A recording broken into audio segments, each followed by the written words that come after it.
after I finished that, then I continued to Liverpool John Moores University, and I did interactive media. I want to elaborate on that. People, you might hear interactive media, it is a BA honors.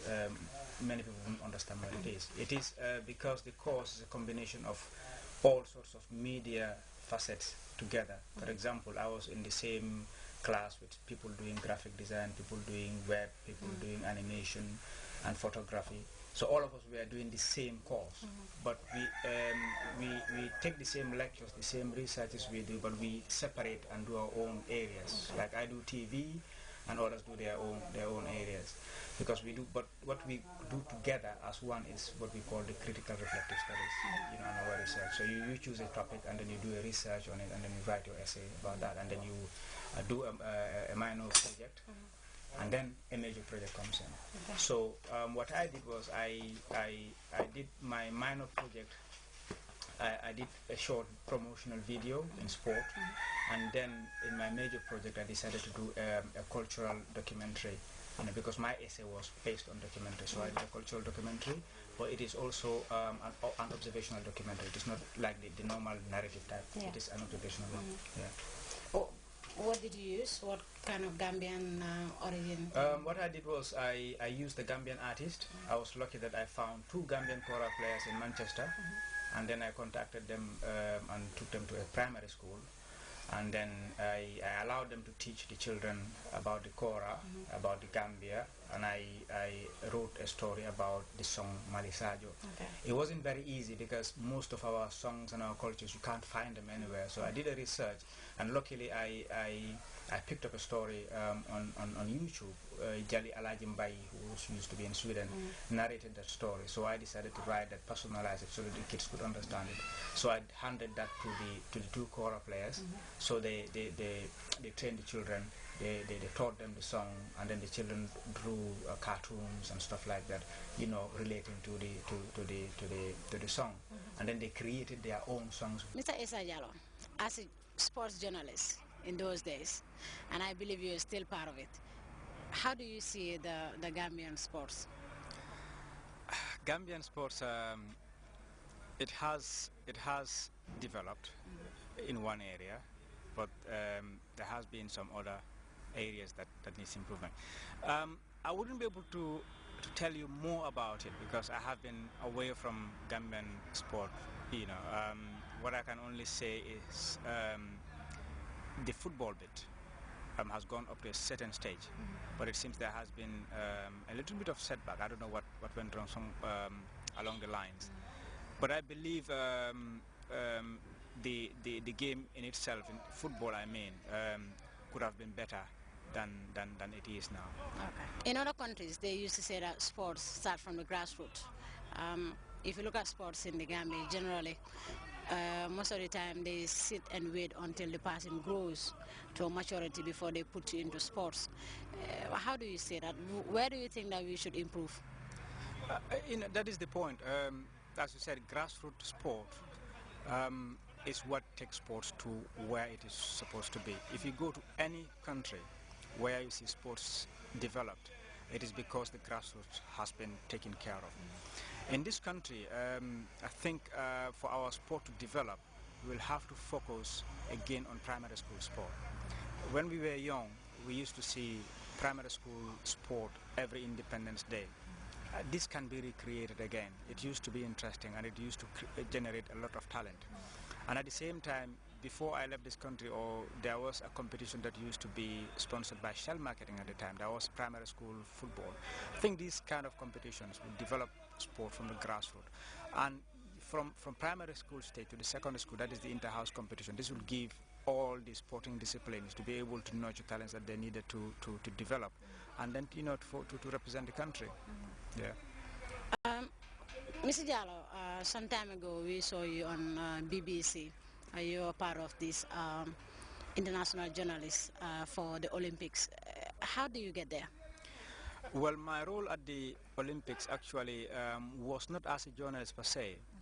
The Olympics is a very complex, the nature they cover is very complex. First of all, the International Olympic Committee has its own broadcasting organization.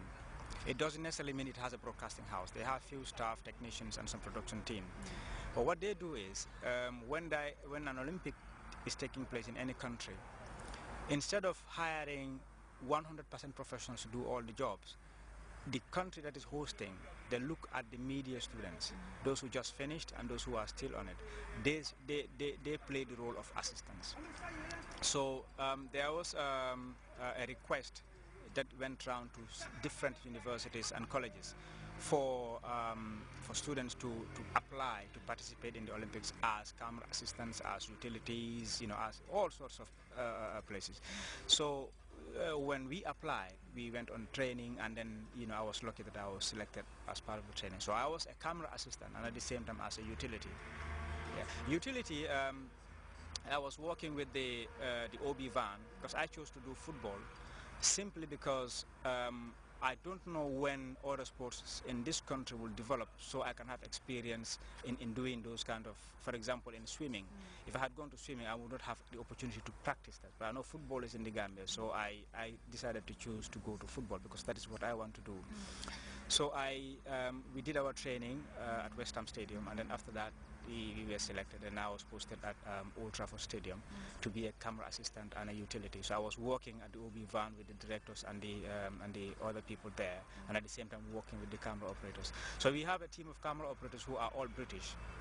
And then we have technicians who come from different countries. For example, the OB van, or the scanner they call it, has 3 technicians from 3 different countries. So we all working together. So it is a fantastic opportunity for us all to interact and then learn from each other.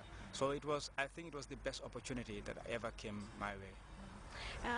When you had that Gambia is to take part, what did you feel as a Gambian?